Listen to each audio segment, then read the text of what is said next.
बल्कि बीजेपी वे जो आरएसएस के जो लोग हैं, तो इनके बारे में भी मैं खास तौर से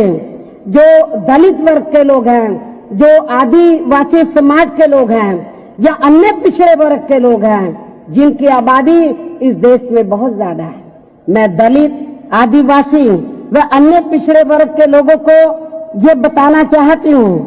कि भारतीय जनता पार्टी जब से केंद्र में भारतीय जनता पार्टी के नेतृत्व में यहाँ एनडीए की सरकार बनी है, तो तब से भारतीय जनता पार्टी और इनके जो सहयोगी संगठन हैं, खास तौर से जो आरएसएस के लोग हैं, और तो पूरे देश के अंदर घूम घूम के इस बात का ये प्रचार कर रहे हैं कि भारतीय जनता पार्टी के जो सहयोगी संगठन हैं, बीजेपी और जो उनके सहयोगी संगठन हैं, वो इस देश के अंदर इस देश को वो हिंदू राष्ट्र बनाना चाहते हैं। इस बात का ये बड़े पैमाने पर प्रचार कर रहे हैं। लेकिन जबकि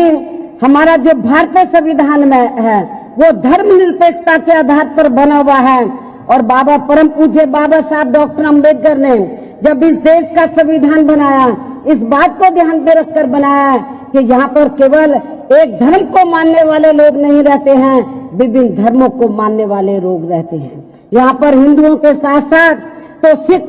मुस्लिम, ईसाई, पारसी व बौद्ध आदि विभिन्न धर्मों को मानने वाले लोग रहते हैं। इसलिए बाबा साहब डॉक्टर अंबेडकर ने इसको हिंदू राष्ट्र की संज्ञा नहीं दी थी, धर्मनिरपेक्ष राष्ट्र की उन्होंने संज्ञा दी थी। इसका नाम उन्होंने भारत रखा था।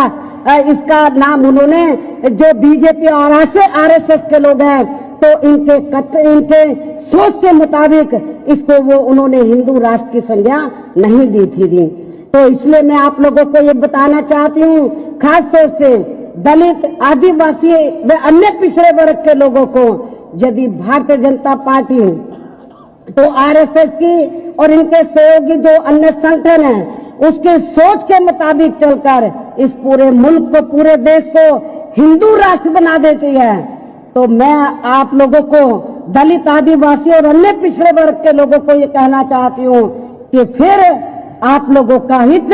तो हिंदू राष्ट्र सरकार के अंदर, जब भारतीय संविधान को बदलने के बाद हिंदू राष्ट्र के आधार पर संविधान बनने पर फिर आप लोगों के हित सुरक्षित नहीं रह सकते। आप लोगों को मालूम है कि यदि अपना देश, ये लोग जिस कोशिश में लगे कि इसको हम हिंदू राष्ट्र बना देंगे, यदि ये हिंदू राष्ट्र बन गया तो आप लोगों को मालूम है कि हिंदू धर्म के तहत तो 4 वर्ण बने हैं।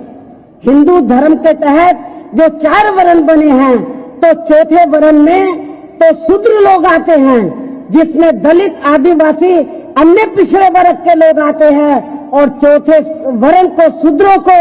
तो इस देश के अंदर तो हिंदू धर्म के मुताबिक तो वर्णों के आधार पर आपको केवल गुलामी का अधिकार प्राप्त था। आपको